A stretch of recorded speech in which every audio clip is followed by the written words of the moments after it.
Hi, my name's Brooke Davies. This is last week's blog, The Mistakes I Made Out Loud.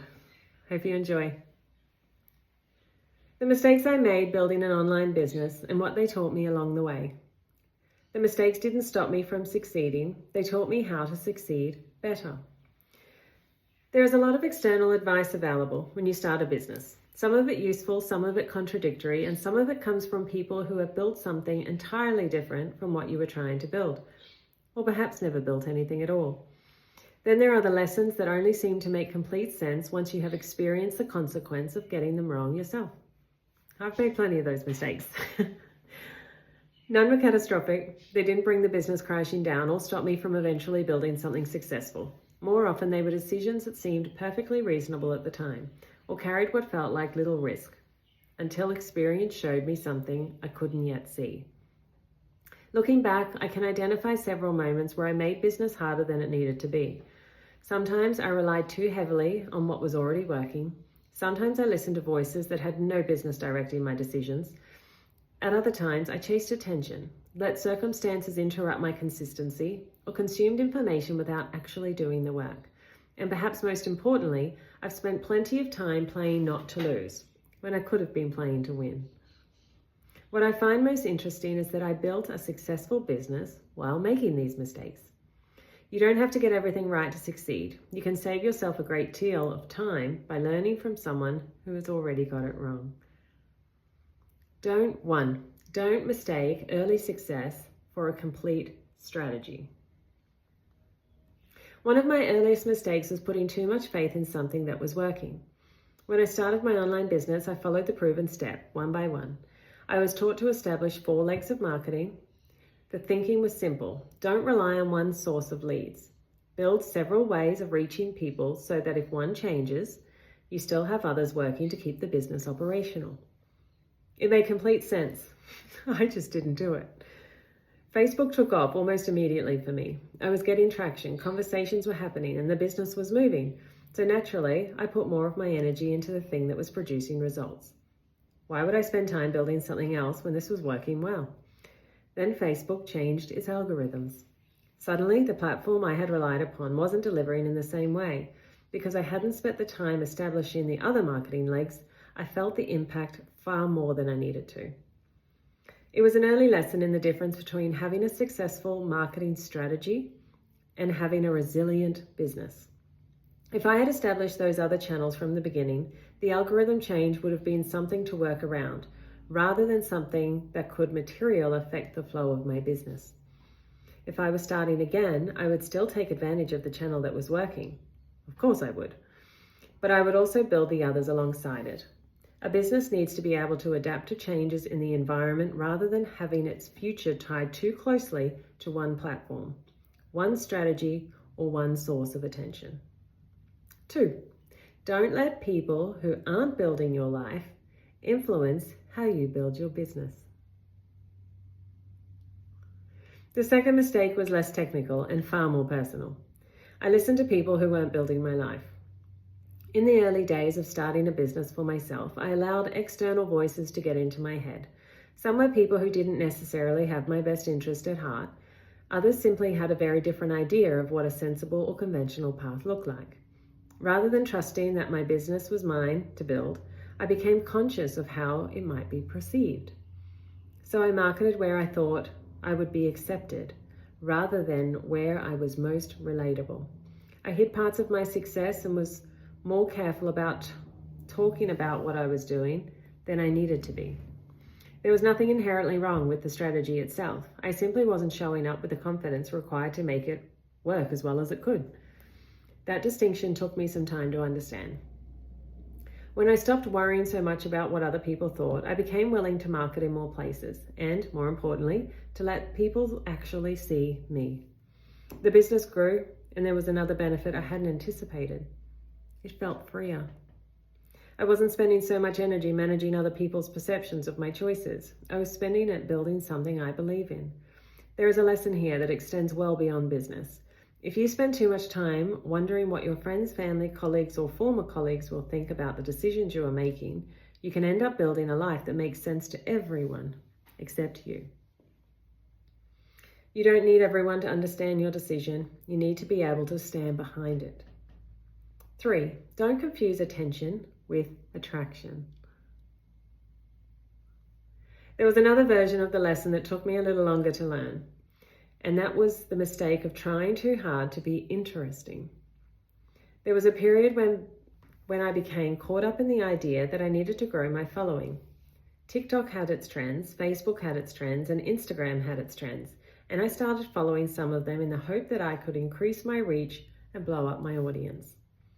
It worked to a degree. My numbers moved, but the people I was attracting weren't necessarily the people I wanted to build a business with.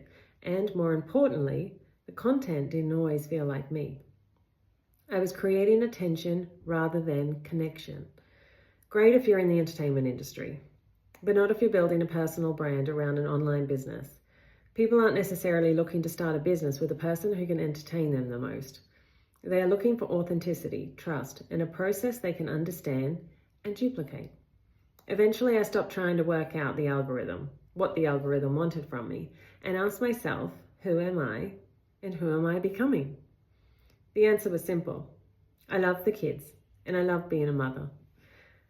I love animals, I love plants, I love to travel, I love fashion, I love creating experiences, and I love the everyday life I have intentionally created in the beautiful home we live.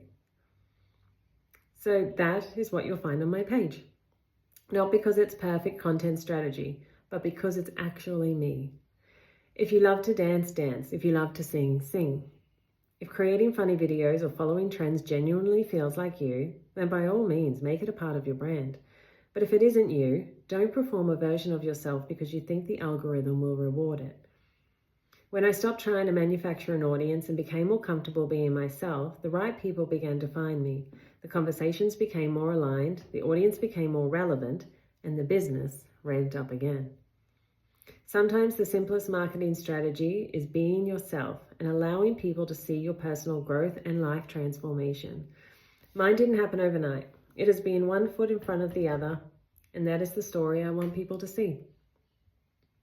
4, don't wait for your life to become perfectly convenient.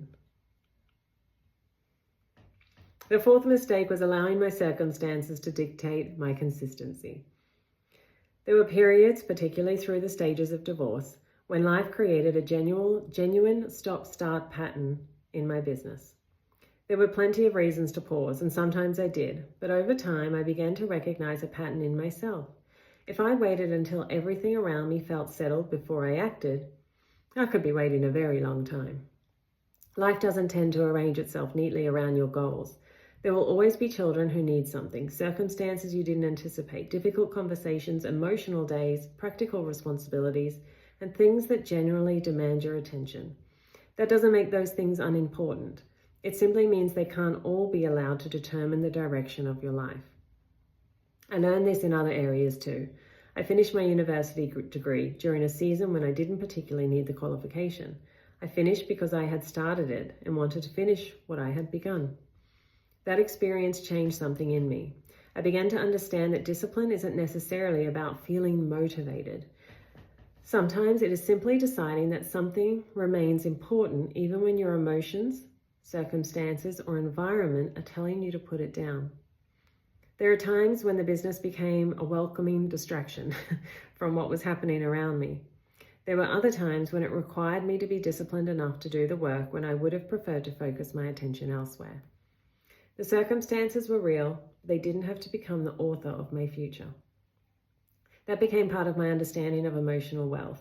Not the absence of difficult circumstances, but having enough awareness to decide where my attention goes and what remains important despite what is happening around me. 5, don't consume personal development without implementing it. The 5th mistake was one I made despite having access to some very good personal development. I didn't use it properly. I listened to the audios. I listened to them on repeat. I thought I was doing the work.